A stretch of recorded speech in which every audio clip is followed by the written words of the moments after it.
tentang sebuah kajian yang biasa tapi sangat penting sekali. Ini adalah ruhnya beragama, ruhnya beramal, ruhnya beribadah, yaitu ikhlas. Tapi ikhlas itu yang tahu hanya Allah, dan kita berusaha untuk ikhlas. Tetapi di antara ikhlas itu yang menjadi nikmat ibadah itu mahabbah.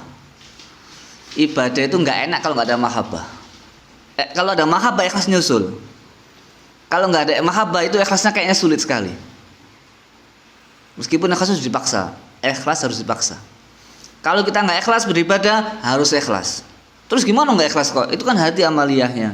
Gimana caranya? Minta sama Allah, Allahumma ja'al hadzal amal khalisan liwajhik. Allahumma khlis a'malana laka. Kan gitu. Doa sama Allah, ya ikhlaskan saya. Mau ngaji kok nggak enak, nggak ikhlas ini. Mau kuliah nggak ikhlas. Kita sadar, ya Allah ikhlaskan hati saya ini, Allah mencari ilmu dalam ridhamu ya Allah. Nah, gitu caranya. Bisa ya? Nah, sekarang kita membahas cabangnya ikhlas itu apa? Ciri-ciri ikhlas itu ada rasa mahabbah. Ya. Mahabbah itu cirinya ikhlas. Kita nggak bahas ikhlas, tapi kita bahas tentang mahabbah. Orang itu kalau ada mahabbah itu tandanya orang yang tinggi derajatnya di sisi Allah. Memang tertinggi takwa, tapi takwa itu kan banyak juga cabangnya. Oke, langsung aja kita bahas mahabbah. Orang itu kalau kepingin mulia hidupnya, kepingin mulia derajatnya, kepingin diangkat kedudukannya di sisi Allah, maka dia ini harus wajib mesti tidak bisa tidak punya rasa mahabbah di hatinya kepada Allah. Lah mahabbah kepada Allah itu nggak mungkin, tidak mungkin, nggak pakai logika sudah. Ini nggak pakai logika, ini pakai perasaan. Kalau nggak perasa nggak tahu. Dan nggak mungkin mahabbah kepada Allah tanpa mahabbah kepada kekasih Allah. Mustahil, nggak begitu. Kalau orang cinta kepada Allah, otomatis nggak disuruh, nggak usah diceramahi, langsung cinta kepada aulia Allah, kekasih Allah. Otomatis itu. Dan orang itu kalau di hatinya ada mahabbah kepada orang soleh, itu tandanya dia ada mahabbah kepada Allah. Itu sudah hukum, ya itulah hukumnya memang. Jadi jangan pernah saya ibadah, saya ngaji Quran, tapi nggak ada mahabbah, nggak bisa. Berarti ada yang problem itu, nggak tahu siapa gurunya. Paham ya? Dan sebaliknya, kita kalau sudah mahabbah sama orang soleh, pasti kita cinta sama Allah, pasti itu. Nah, seberapa kuat mahabbah kepada Allah, itu juga menentukan seberapa kuat mahabbah kepada kekasih-kekasih Allah. Contohnya, Allah bagaimana memuliakan dengan rasa cinta barang yang hina Allah muliakan, yang jelas hina, jelas-jelas hina Allah muliakan. Dan Allah nyuruh orang untuk muliakan, bayangkan coba. Tidak hanya Allah yang muliakan, tapi Allah juga nyuruh hamba untuk memuliakannya. Apa itu? Manusia pasti walaqad karramna bani Adam, jelas itu. Tapi Allah muliakan yang namanya anjing. Dalam Al-Quran kalau hari Jumat kita diperintah Allah taqarrab ilallah bil qiraatil kahf. Hari Jumat sunnah baca Al-Kahf. Terus saya diampun 2 minggu itu. 2 minggu apa seminggu itu diampun sama Allah. Dia punya cahaya antara kakinya sampai langit selama seminggu. Ya kan? Dicek lagi itu fadilah-fadilahnya. Jadi kita itu setiap hari Jumat diperintah Allah, disunahkan untuk membaca Al-Kahf.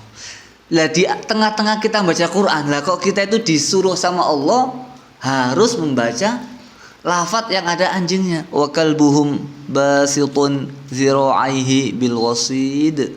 Luar biasa. Jadi kita di tengah-tengah mendekatkan diri kepada Allah, kita diingatkan Allah diingatkan Allah dengan seekor anjing. Dan anjing itu mazhab Syafi'iyah najisnya mughalladzah. Kesentuh anjing 7 kali dibasuh. Enggak cukup air, satunya harus pakai turab.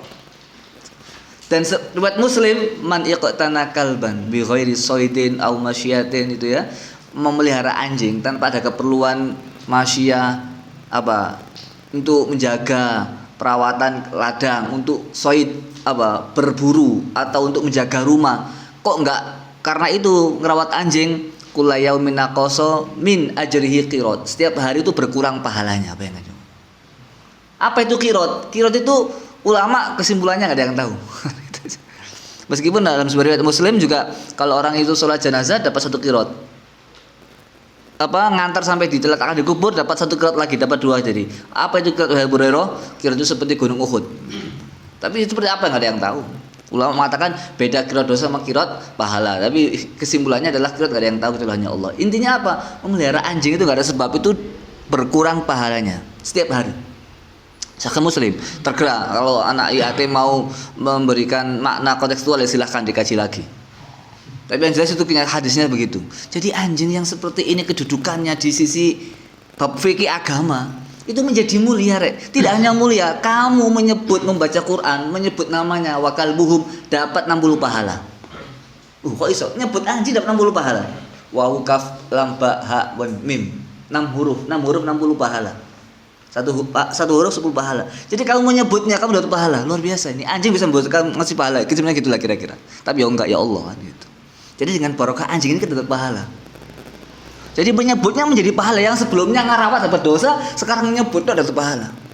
Karena apa anjing ini? Anjing barangan. Ini karena anjing ini adalah ahabbas sholihin.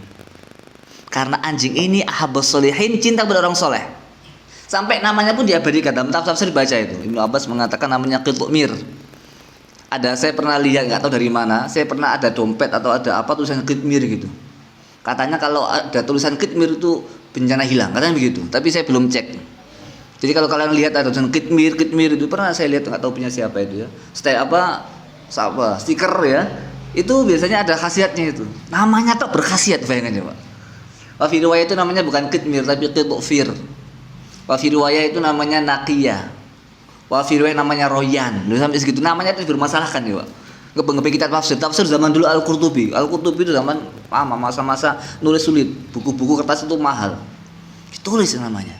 Tidak hanya itu Allah muliakan dengan apa digambarkan posisi anjingnya basitun zira'i bil wasit. Keadaan anjingnya Allah terangkan dalam Al-Qur'an.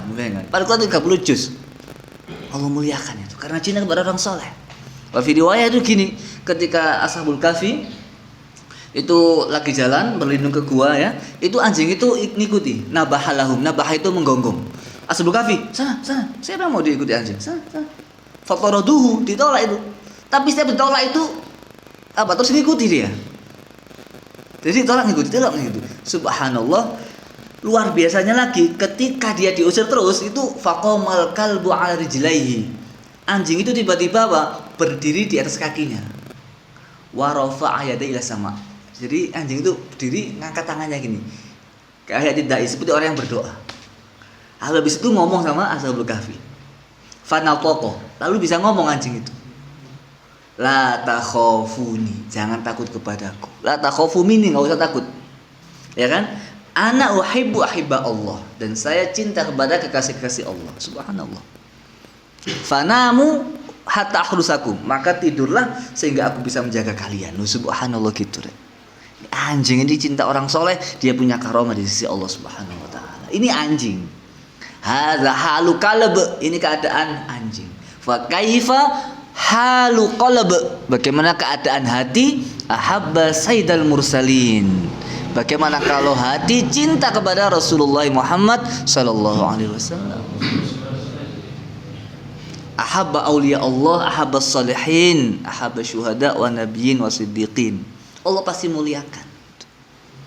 Maka cinta kepada orang soleh itu keharusan.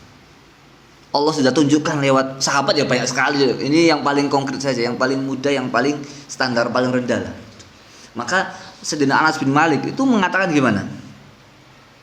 Beliau mengatakan sesungguhnya fa'ana uhibbullaha wa rasulahu wa Abu Bakar wa Umar. Saya cinta Allah, Rasulnya, Abu Bakar wa Umar wa illam a'mal bi a'mali. Meskipun saya enggak beramal seperti amal mereka. Imam Syafi'i yang sudah jelas wali ya, ada mengatakan al-autad. Uhibbus sholihin walastu minhum. Saya cinta orang soleh meskipun saya bukan termasuk bagian dari mereka. Lu begitu ya. Semua orang-orang itu enggak ada yang kosong dari cinta kepada orang soleh. Semua ulama-ulamanya Allah itu saling mengasihi. Ya kan? Maka dari itu jangan sampai kita ini enggak punya cinta kepada orang soleh. Bersyukur jadi santri, cinta sama kiainya. Insya Allah kiai-kiainya kita minal aulia, minas sholihin lah paling tidak itu. Nah kalau orang itu enggak punya kasih orang soleh itu di akhirat sama siapa? Surat An-Nisa ya ayat 69 insyaallah itu ya. Wa may yuti'illaha wa rasulahu fa ulaika ma'al ladzina an'ama Allahu 'alaihim minan nabiyyin. Akhirnya itu kan asbul wurudnya itu apa? Sauban kan? Ya, apa yang kamu kesimpulannya gini aja. Rasulullah, saya besok nggak ketemu kayak Rasulullah, kau nabi, saya orang biasa. Kesimpulannya apa? Allah bersabda, almaru ma'aman ahab. Orang itu nanti di hari kiamat dikumpulkan beserta orang yang dicintainya. Sahih Bukhari itu. Ada laki-laki datang, ya Rasulullah kapan hari kiamat? Oh, kamu siap apa? Nggak siap apa-apa saya. Cuma saya cinta Allah sama Rasulnya. Kalau gitu kamu dengan orang yang kamu cintai. Loh gitu deh. Jadi cinta ini subhanallah memegang peran yang sangat urgen dalam agama. Tapi jarang orang tahu kalau nggak santri. Biasanya gitu, nggak selalu. Santri nggak cinta, ya ada aja nih, kiainya ada itu. Nah, iya benar. Santri membuat sakit hati kiai ada, santri sakit kiai ada juga, tapi ya sedikit. Itu sama juga orang kalau nggak santri cinta orang soleh ya ada, tapi ya nggak banyak. Gitu. Maka kita di pondok dididik untuk cinta kepada kiai-kiai kita, guru-guru kita, orang-orang soleh, wali-wali Allah itu. Maka bagaimana keadaan kita besok di akhirat, lihat bagaimana hatimu, keterpautan hatimu kepada orang-orang yang dicintai Allah. Dan sebaliknya, memusuhi orang soleh itu subhanallah, man adali waliyan faqad azantuhu bil harb. Musuhi waliku sama dengan jago perang. Begitu kata Allah. Walinya Allah nggak mungkin marah disakiti ya sepuro kan gitu. Tapi Allah nggak terima iki waliku iki. Oh gitu. Urusan sama Allah langsung, nggak sama walinya kan gitu. Paham ya? Nah, oleh karena itu jangan sampai hati kita itu kosong dari cinta kepada orang saleh, wabil khusus terutama cinta kepada baginda Muhammad sallallahu alaihi wasallam. Cinta itu mengharuskan bersama, nggak bisa tidak.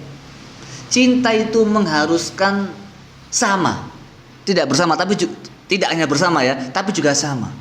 Kalau kekasihmu suka ini, mesti kamu juga suka ini. Itu pasti itu, otomatis itu, pelan-pelan, meskipun nggak langsung. Ya, coba kita lihat dalam kitab Syama'il Muhammadiyah itu yang kita baca, tapi belum babnya ya. Itu ada bab tentang nama himarnya Nabi. Hadatsana fulan, fulan, kana li Rasulillah SAW himarun ismuhu Ya'fur. Himar Nabi lu ngerti? Diabadikan, dibaca sepanjang zaman, sepanjang masa. Himar Nabi. Kenapa ditunggangi oleh Nabi? Gitu. Mulia dia. Ditunggangi tak lu mulia, ditunggangi aja mulia. Himar kalau apa-apa mek nunggangi tok. Dia menjadi mulia. Ini bukan masalah himar Ya'fur, bukan, tapi masalah mahabbah. Dan orang yang dicintai akan selalu bersama orang yang mencintai akan bersama dengan orang yang dicintainya. Baik itu dalam dimensi nyata maupun dalam dimensi bayangan. Gitu. Melamun, ya kan? Kalau dalam novelnya siapa itu? Buka buku yang adanya tarianmu kan gitu. Jadi selalu terbayang-bayang terus dia. Jadi dia selalu bersamanya. Coba kita lihat dalilnya apa? Mahabbah ini penting. Dalilnya Nabi selalu disebut, maka khimar juga selalu disebut. Karena bersama Nabi, semua yang selalu berhubungan dengan Nabi menjadi mulia. Semuanya. Zahir batin, barang hidup, barang mati. Manusia apa saja, hewan tetap mulia. Dalilnya apa? Allah berfirman, wa rafa'na laka dzikrak. Aku muliakan, aku tinggikan penyebutanmu ya Rasulullah Muhammad sallallahu alaihi wasallam. Maka apapun yang bersentuhan, berhubungan dengan baginda Muhammad sallallahu alaihi wasallam, maka ia akan ditinggikan oleh Allah. Contohnya dalilnya apa? La uqsimu bihadzal balad. Negara, kota yang menjadi tanah kelahiran Nabi, Allah bersumpah atas nama tanah itu. La uqsimu bihadzal balad. Saya bersumpah dengan kemuliaan tanah ini. Kenapa? Wa anta hillum bihadzal balad. Karena engkau tinggal di sini. Bayangkan coba. Setelah Masjidil Haram mana? Madinah. Masjid yang paling mulia nomor 2, paling banyak nomor 2. Karena apa? Karena Nabi hijrah di sana. Setelah hijrah, yang paling mulia mana? Masjidil Aqsa. Kenapa? Karena Nabi Isra Mi'raj di sana. Subhanallah. Semua tempat menjadi mulia. Semua tempat Allah sebutkan, Allah tinggikan penyebutannya, Allah sebutkan derajatnya. Ini tempat. Bahkan tidak hanya tempat. Juz'iyatul makan. Tempat-tempat yang kecil itu Allah muliakan, dan itu dimuliakan sahabat juga. Kita ngaji Mafahim kemarin, Ibnu Umar ketika mau perjalanan dari Madinah ke Badar, ontanya itu nggak sesuai jalan, miring minggir. Loh, kenapa kau nggak sesuai aturan rute map? Kan sudah ada mapnya. Kenapa kok minggir dulu? Saya melihat naqat Rasulillah Ontanya Rasulullah itu minggir dulu. Nah, saya juga ikut minggir. Loh gitu. Dijaga oleh sahabat. Tempatnya itu. Apalagi yang mulia, yang berhubungan dengan Rasulullah. Apa saja yang berhubungan dengan Rasulullah SAW itu pasti mulia. Jadi kalau kamu kepingin mulia, diangkat derajat oleh Allah, jangan sampai lepas dari ittisal bi Rasulillah Muhammad sallallahu alaihi wasallam. Harus sambung. Gimana menyambung hati? Ya jangan diam tok, sholawat yang banyak. Minimal 1000 lah. 1000 itu ya 10 menit langsung. Habis sholat cuma 2 menit, 200. Kalau orang rajin baca sholawat, otomatis nggak pakai tidak, nggak usah disuruh, hatinya akan ada rasa cahaya mahabbah kepada Rasulullah. Setiap hari baca sirah, baca prestasi, baca biografi Nabi, tapi nggak pernah sholawat, kering itu hatinya. Maka harus dibaca sholawat. Tidak cukup untuk direnungi, harus dibaca. Sallallahu alaihi Muhammad, sallallahu alaihi Muhammad, sallallahu. Apa saja sholawat punya barokah. Apa saja sholawat itu. Yes, ya. Jadi kesimpulannya kita harus punya irtibat, hubungan qalbi secara hati dengan baginda Muhammad sallallahu alaihi wasallam. Jangan sampai baca salawat, harus baca salawat. Ya, ini ada salawat, buktikan. Salawat ini dalam kitab Syekh An-Nabhani, Syekh Yusuf bin Ismail An-Nabhani, beliau dalam kitabnya juga Imam Suyuti mengatakan kalau baca ini sebelum tidur 7 kali, itu tidak mati sebelum jumpa Nabi. Enggak mati sebelum jumpa Nabi, jumpa. Ya qadatan au manama. Al-Qadar, salawat Al-Qadar yang biasa baca Kamis itu. Allahumma shalli ala sayyidina Muhammad an-nabiyil ummi al-habibil mahbub al-qadar al-azimil jah wa ala alihi wa sahbihi wasallam 7 kali sebelum tidur. Insyaallah beliau mengatakan sebelum meninggal dunia akan berjumpa dengan Rasulullah Muhammad SAW. Kalau ini kamu lakukan, otomatis dengan sendirinya kamu nggak sadar, kamu tanpa rasa moro-moro tiba-tiba itu kok jadi orang baik gitu. Tahajudnya kok semangat, subuhnya sergep, ngajinya tambah banyak gitu.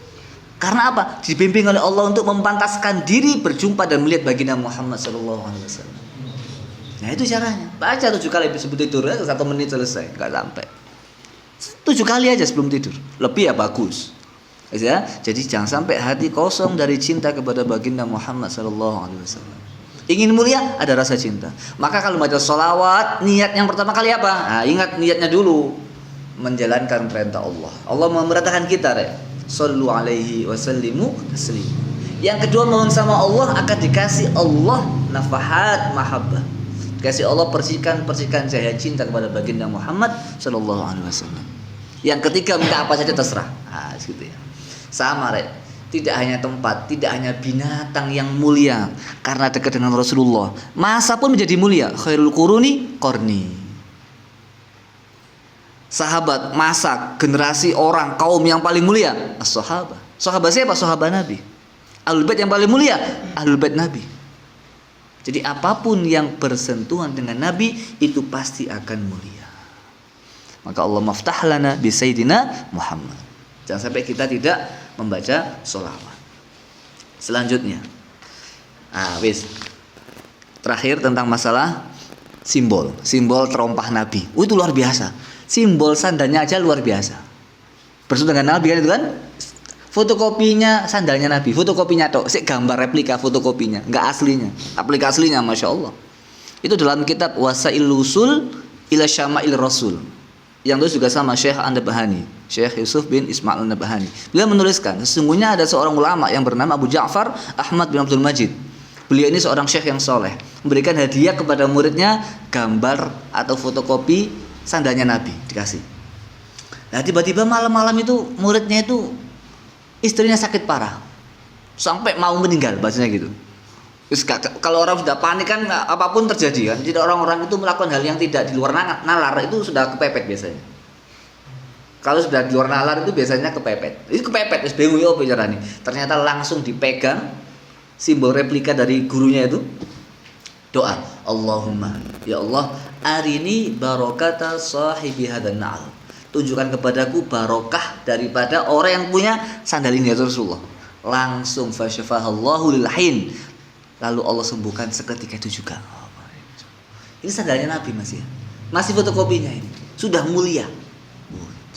Apalagi kamu baca sholawat. apalagi kamu mencontoh Nabi, apalagi kamu mengamalkan sunnahnya, apalagi kamu mengagungkannya, kamu menyebutnya, kamu rindu kepadanya, pikiranmu fokus kepada Rasulullah. Tidaklah kita cinta Nabi melainkan karena Allah cinta kepadanya. Tidaklah kita cinta kepada Nabi melainkan karena kalau kita cinta kepada Nabi pasti Allah akan cinta kepada kita. Banyak orang, saya pernah tanya, Ustaz gimana cinta kepada Allah dan Nabi itu gimana? Selain kita cinta sama Allah, gimana menggabungkannya? Itu tadi menggabungkannya. Tidaklah kita cinta kepada Nabi melainkan karena Allah cinta kepadanya. Dan tidaklah kita cinta kepada Nabi kecuali Allah akan cinta kepada kita. Gitu. Jadi mahabbah ini hal yang esensial. Maka kita periksa hati kita, sudahkah ada rasa mahabbah sama Rasulullah? Sudahkah kita itu hidupkan sunnahnya? Minum tangan kanan apa sudah? Lihat di televisi, lihat di iklan, rata-rata minum tangan kiri. Film-film tangan kiri semua, rata-rata sudah survei ya. Mulai sekarang perhatikan orang minum, bukan mencari aibnya. Rata-rata itu minum tangan kiri. Rata-rata sudah. Nah, itu harus kamu rubah tangan kanan. Sunnah, ini sunnah.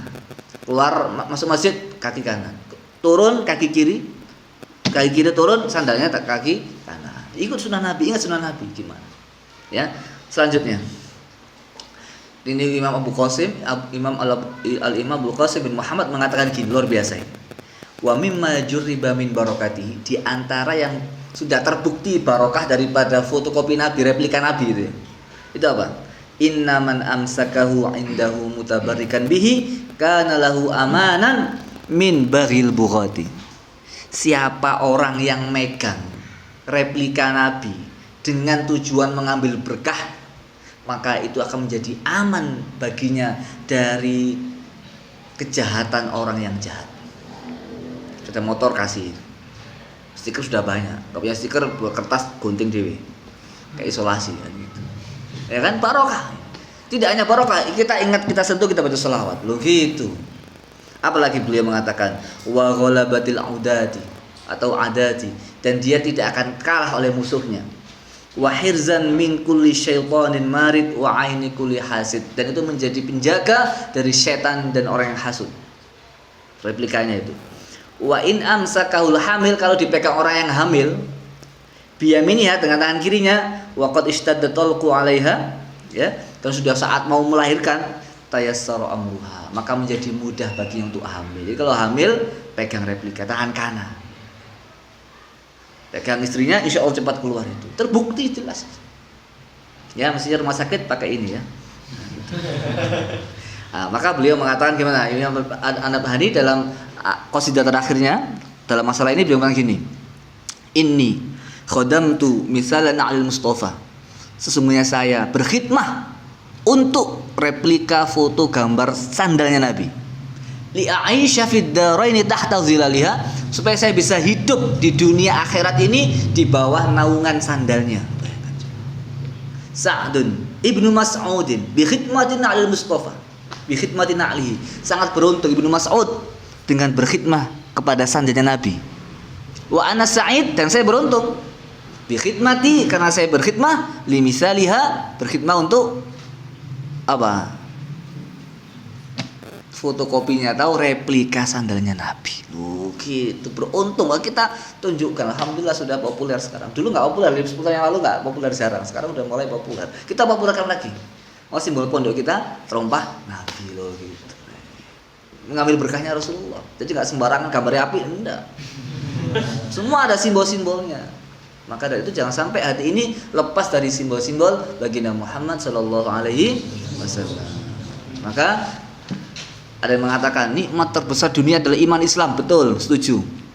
Coba pakai logika yang jernih. Bagaimana kita kenal iman? Bagaimana kita mengenal Allah? Bagaimana kita menjalankan Islam tanpa ajaran dari baginda Muhammad Sallallahu Alaihi Wasallam? Maka nikmat terbesar kita adalah diutusnya baginda kepada kita semua. Maka Allah berfirman, laqad manallahu 'alal mu'minina idz ba'atsa fihim rasulam min anfusihim. Nikmat Allah kepada orang mukmin itu apa? Allah mengutus rasul dari kalangan mereka, dari manusia di antara kita. Maka yang bisa kita ambil di sini apa? Jangan sampai hati ini kosong, tidak ada mahabbah kepada orang soleh, tidak ada mahabbah kepada baginda Muhammad sallallahu alaihi wasallam. Tidak mungkin kita cinta kepada Rasulullah kalau nggak ada yang mengenalkannya. Siapa itu? Orang-orang soleh. Guru-guru kita, ulama-ulama kita, wali-wali Allah yang senantiasa mengibarkan, mengorbankan, berdakwah, mendakwahkan ajaran-ajaran baginda Muhammad Sallallahu Alaihi Wasallam. Jadi kesimpulannya, kalau mau mulia, ingin ditinggalkan derajat oleh Allah, kita harus punya mahabbah, cinta kepada orang-orang yang soleh. Maka Kiai mengatakan, kalau kepingin anak soleh harus cinta kepada orang soleh, itu syarat. Kalau mau anaknya soleh harus cinta kepada orang soleh. Dalam kitab Ta'limul Ta'lim gimana? Kalau sering sedekah kepada orang soleh, mesti dia orang soleh atau anaknya yang pasti akan soleh. Kalau enggak anaknya lagi, tapi sering, bukan setahun bisa, bukan pas Idul Adha ngasih daging, ya rutin, sering lah, ya sering, cinta, senang gitu. Itu kembali. Oleh karena itu bersyukur kita kepada Allah bersama dengan guru-guru kita yang soleh min aulia insyaallah. Subhanakallahumma wa bihamdika